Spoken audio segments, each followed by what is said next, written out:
সালামু আলাইকুম। নতুন কারিকুলামে ক্লাস 9 এর ইংলিশ ক্লাসে আপনাদের সকলকে স্বাগত জানাচ্ছি। আজকে আমরা যে লেসনটি পড়তে যাচ্ছি ভেরি মাচ স্পেশাল, লেসন 6311। ওকে, এটা আসলে মূলত মৌলিক কোনো লেসন না, এটা হচ্ছে প্র্যাকটিস। ঠিক আছে, আমরা দেখেন এই এই পেজ, এটা কত নম্বর পেজ দেখেন? 91, হ্যাঁ 91। এখন আপনি আগের এই 5-6টা পেজ দেখেন, এখানে আমরা কি শিখেছি? এখানে আমরা শিখেছি হচ্ছে কন্ট্রাস্ট, কম্পেয়ার অ্যান্ড কন্ট্রাস্ট এসে। ঠিক আছে, দেখেন এই দেখেন এখান থেকে শুরু হয়েছে। ঠিক আছে, কম্পেয়ার অ্যান্ড কন্ট্রাস্ট এসে, এই দেখেন লেসন 631। তো এটা হচ্ছে মূলত এটার উপর একটা প্র্যাকটিস। ঠিক আছে, তো এই লেসন 631 এটার উপর আমরা ইতিপূর্বে সর্বমোট 3টি ক্লাস নিয়েছি। ঠিক আছে, 3টি ক্লাস নিয়েছি। দেখেন এটা হচ্ছে ক্লাস 1, 2 অ্যান্ড 3। তো এই 3টি ক্লাস আপনাকে সর্বপ্রথম প্লেলিস্ট থেকে একটু কষ্ট করে দেখে আসতে হবে। আর আপনি যদি অলরেডি দেখে থাকেন তবে এটা আপনার জন্য প্র্যাকটিস। তো দেখেন লেসন 631 এখানে কি বলেছে? Let's check our comprehension of the let's check our comprehension of the note. এই নোটের কম্প্রিহেনশনটা আমাকে চেক করতে হবে।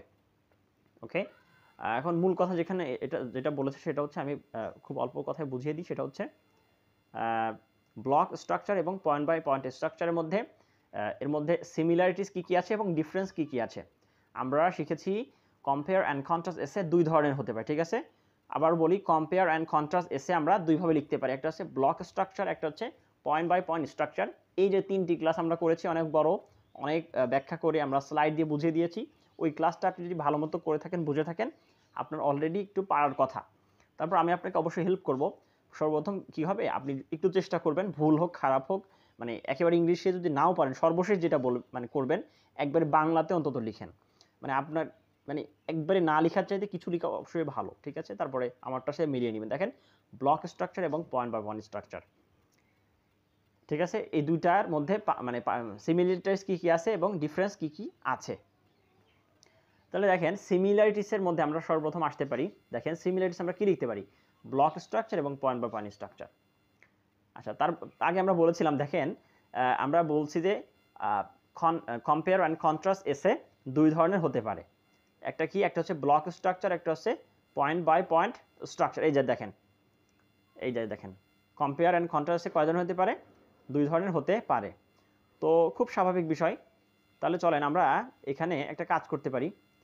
সিমিলারিটিস কী কী আছে এখানে আমি একটু চালাকি করে লিখে দিতে পারি। দেখেন এই জায়গাতে আমরা লিখতে পারি যে both are compare and contrast essay।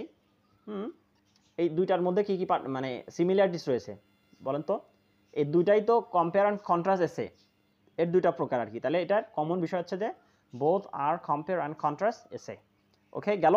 আচ্ছা, সবগুলো কিন্তু আপনি স্ক্রিনশট দিয়ে আপনার উত্তরগুলো আপনার বইয়ে, ডায়েরিতে, খাতাতে আপনি যেখানে পারেন লিখে নেন, যাতে আপনার প্র্যাকটিসের সময় পরবর্তীতে কোনো সমস্যা না হয়। দেখেন এরপরে আসি, ডিফারেন্সেস কী কী আছে ব্লক স্ট্রাকচার এবং পয়েন্ট বাই পয়েন্ট স্ট্রাকচার।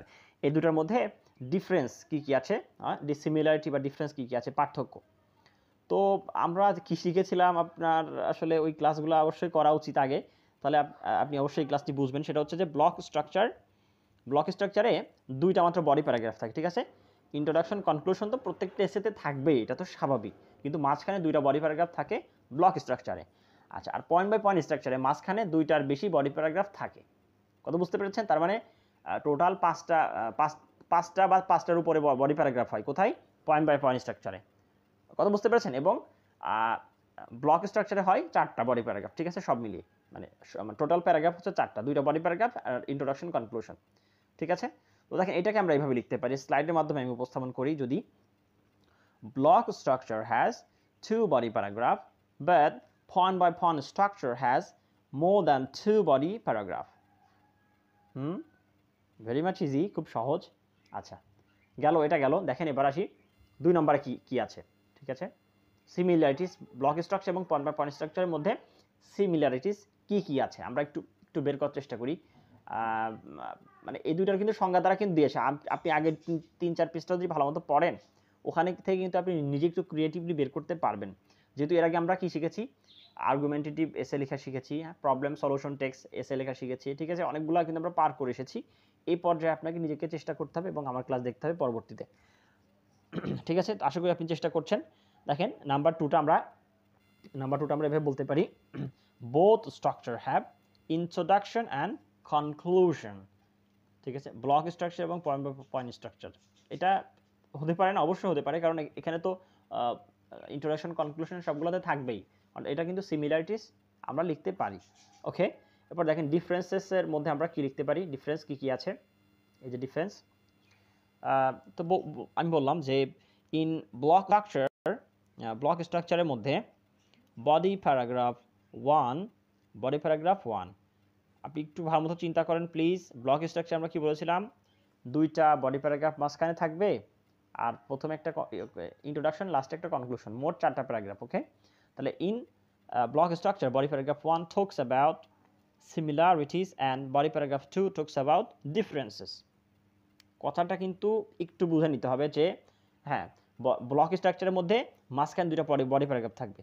হ্যাঁ, বডি প্যারাগ্রাফ 1টা কি করবে, সিমিলারিটিস বা সাদৃশ্য কি কি আছে 2টা জিনিসের মধ্যে, যেমন বলছিলাম ঢাকা এবং চট্টগ্রাম, হ্যাঁ, কিংবা বাস এবং ট্রেন, এরকম 2টা জিনিসের মধ্যে কি কি পার্থক্য রয়েছে, এবং বডি প্যারাগ্রাফ 2টা মানে আলোচনা করবে মূলত এদের মধ্যে কি কি সিমিলারিটিস বা কি কি সাদৃশ্য রয়েছে। ঠিক আছে, একটা সিমিলারিটিস একটা ডিফারেন্সেস আপনি একটা দিলেই হচ্ছে। ঠিক আছে, তাহলে বলতে পারি about similarities and body paragraph 2 talks about differences, আপনি বললেই হয়েছে। ওকে, এবং বলতে পারি অন দি আদার হ্যান্ড, অর্থাৎ যেহেতু ডিফারেন্স বলতে বলছে, এবং পয়েন্ট বাই পয়েন্ট স্ট্রাকচার কথা আসি।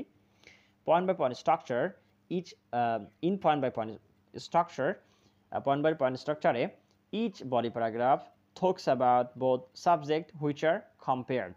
ঠিক আছে, এখন বডি প্যারাগ্রাফ যে পয়েন্ট বাই পয়েন্ট স্ট্রাকচারে কী করা যায়, প্রত্যেকটি বডি প্যারাগ্রাফই টক্স অ্যাবাউট বোথ সাবজেক্ট, অর্থাৎ 2টি বিষয় সম্পর্কেই কথা বলে প্রত্যেকটা স্ট্রাকচার, হুইচ আর কম্পেয়ার, যেটি তুলনা করা হয়। অর্থাৎ ধরেন body paragraph 1 point by point structure, একটু ভালো মতো মনোযোগ দেন please. Body paragraph 1 point by point স্ট্রাকচারের মধ্যে আমরা যখন লিখছি তখন কয়টা থাকতে পারে, 2টার বেশি, 3টা 4টা 5টা থাকতে পারে। তাহলে প্রথম বডি প্যারাগ্রাফটা কী করবে, বাস এবং ট্রেন 2টা সম্পর্কেই কথা বলবে। ঠিক আছে, ধরেন বাস এবং ট্রেনের মধ্যে কমন একটা বিষয় হচ্ছে কি, কমফর্টনেস, হ্যাঁ, আরামদায়কতা। তো এটার মানে বাসে কেমন ট্রেনে কেমন তুলনামূলক আলোচনা করবে। আবার পরে আসি সেফটি, সেফটির বিষয়ে বাস এবং ট্রেন কেমন আলোচনা করবে। আবার পরে যদি আসি যে কি বলে এক্সপেন্ডিচার বা হচ্ছে কি ফেয়ার বা ভাড়া ব্যয়, এটার কথা যদি চিন্তা করি, তাহলে এটা বাসে কেমন ট্রেনে কেমন, অর্থাৎ একটা পয়েন্টে উভয় জিনিসের বিষয়ে তুলনা করবে। ঠিক আছে, ধরেন আমি আবারও যদি বলি এই বিষয়টা আপনি একটু ভালো মতো বুঝেন, দেখেন আমি যদি বলি যে ঢাকা এবং চট্টগ্রামের মধ্যে আমি তুলনা করবো 2টা সিটি, 2টা সিটির মধ্যে যদি বলি পানি সরবরাহের বিষয়ে আমরা আলোচনা করি, আমরা লিখলাম পানি সরবরাহ একটা পয়েন্ট। ঠিক আছে, এটা একটা বডি প্যারাগ্রাফ। তো এখানে আমরা লিখলাম এই পাশে যে চিটাগংয়ে ধরেন যে পানির সরবরাহটা অনেক বেশি ইজি, ঢাকাতে কিন্তু তুলনামূলক পানি সরবরাহটা, বিশুদ্ধ পানি সরবরাহটা একটু কম। আচ্ছা ধরলাম এখন চিটাগংটা হচ্ছে Chittagong city is by the bay of Bengal বা বাই দ্য সি। আচ্ছা, কিন্তু আমি যদি বলি Dhaka city is the by the on the bank of Buriganga or on the along side of many river, হ্যাঁ, অনেকগুলো নদী আছে আশপাশ দিয়ে। তাহলে নদী হিসাবে তুলনা করলাম, অবস্থান হিসাবে, আবার পানি সরবরাহ হিসাবে চিন্তা করলাম। ঠিক আছে, আচ্ছা এবার যদি যানবাহন হিসাবে চিন্তা করি যে Dhaka has too much traffic jam, but Chittagong are not too much, হ্যাঁ, চিটাগং একটু কম আছে। তাহলে আপনি দেখেন ট্রাফিকের দিক দিয়ে চিন্তা করে 2টা সিটির সাথে তুলনা করলেন, পানি সরবরাহের দিক থেকে চিন্তা করে 2টা সিটির সাথে তুলনা করলেন, এরপরে আপনি অবস্থান দিক থেকে চিন্তা করে একটা নদীর পাড়ে একটা সমুদ্র পাড়ে চিন্তা করলেন। এভাবে আপনি নিজে অনেকগুলো বের করতে পারবেন। ঠিক আছে, রাজনৈতিক, সামাজিক, বাণিজ্যিক দিক থেকে আপনি চিন্তা করলে দেখবেন যে তখন চিটাগংটা আবার এগিয়ে যাচ্ছে, ঢাকার একটু পিছিয়ে থাকতেছে। আমি আসলে বলতে হবে না, আপনি যদি বুঝে থাকেন। তো চলেন এবার আসি, এখানে হচ্ছে কি বলছে বডি প্যারাগ্রাফটা 3। ওকে, তো বডি প্যারাগ্রাফ 3তে আমরা বলতে পারি সিমিলারিটিস কী কী আছে, অর্থাৎ পয়েন্ট বাই পয়েন্ট স্ট্রাকচার এবং ব্লক স্ট্রাকচারের মধ্যে সিমিলারিটিস আর কী কী আছে। দেখেন both structure have body paragraph, মানে কথাটা কীরকম হয়ে গেল না? হ্যাঁ, খুব স্বাভাবিকভাবে আমি কিন্তু সবগুলো লজিক্যালি বলছি, কিন্তু এটা কিন্তু সহজ মনে হচ্ছে কিন্তু আপনার কাছে, কিন্তু আপনি কিন্তু বের করতে গেলে পারবেন না। এটা কিন্তু একটু logically. Both structure have body paragraph, অর্থাৎ 2টি স্ট্রাকচারের মধ্যে কিন্তু বডি প্যারাগ্রাফ রয়েছে। বডি প্যারাগ্রাফ ছাড়া কিন্তু কোনো এসে হয় না, হতে পারে। আচ্ছা এরপর আসি 3তে, ডিফারেন্সে কী আছে বলতে পারি যে block structure compares thing in a structured way. Block structure কিন্তু স্ট্রাকচার একটা সুসংগঠিত পদ্ধতিতে কিন্তু কোনো বিষয়টাকে আলোচনা করে। ঠিক আছে, কম্পেয়ার্স থিংস, জিনিসগুলোকে আলোচনা করে। যেমন আপনি দুইটা বডি প্যারাগ্রাফ থাকবে ব্লক স্ট্রাকচারে, প্রথমটা আপনি আলোচনা করবেন সিমিলারিটিস নিয়ে, পরেরটা আপনি ডিফারেন্স নিয়ে, ঠিক আছে, নির্দিষ্ট একটা গণ্ডির মধ্যে আবদ্ধ স্ট্রাকচার। কিন্তু বিপরীত দিকে হতে পারে ইন কন্ট্রাস্ট, বিপরীতে point by point structure analytically compares thing, ঠিক আছে, point by point structure analytically compares thing, অর্থাৎ খুবই আপনার একটু তাত্ত্বিক পদ্ধতিতে একটু চিন্তা করে কোনো একটা বিষয়কে, thing based on a specific point, ঠিক আছে, কোনো একটা নির্দিষ্ট পয়েন্টের উপর ভিত্তি করে। যেমন আমি আপনাকে কি বললাম একটু আগে, যে ঢাকার বিষয়টা পানি সরবরাহের দিক থেকে, হ্যাঁ ওয়াটার সাপ্লাই ঢাকা এবং চিটাগং। আচ্ছা, এরপর যদি বলি ন্যাচারাল ক্যালামিটিস, প্রাকৃতিক দুর্যোগের দিক থেকে ঢাকা এবং চিটাগংটা একটু বেশি প্রাকৃতিক দুর্যোগের শিকার হয়। আচ্ছা গেল, এরপরে ট্রান্সপোর্ট, যানবাহন দিক থেকে ঢাকা এবং চিটাগং। আচ্ছা, এরপরে কি অবস্থান, ঠিক আছে, স্পেস, ঠিক আছে, এখন একটা সমুদ্র পাড়ে একটা নদীর পাড়ে, অর্থাৎ স্পেসিফিক পয়েন্ট আলোচনা করে কে পয়েন্ট বাই পয়েন্ট স্ট্রাকচার। আর স্ট্রাকচার ওয়েতে প্রথম আলোচনা করবে সিমিলারিটিস, পরে ডিফারেন্স, এটা হচ্ছে ব্লক স্ট্রাকচার। তো আশা করি এই ক্লাসটি আপনার উপকারে আসবে অনেক বেশি, যারা একটু আসলে যারা মূলত পারসিস্টেন্ট, যারা কনসিস্টেন্ট, ঠিক আছে, যারা মূলত কি বলবো খুব বেশি কিউরিয়াস, এরাই অবশ্যই সফলতা অর্জন করবে, এছাড়া বাকিরা কিন্তু পারবে না। তো আজকের মতো এখানে, আগামী দিনের ক্লাসগুলোতে দেখার আমন্ত্রণ জানিয়ে আজকে এখানে শেষ করছি। আসসালামু আলাইকুম।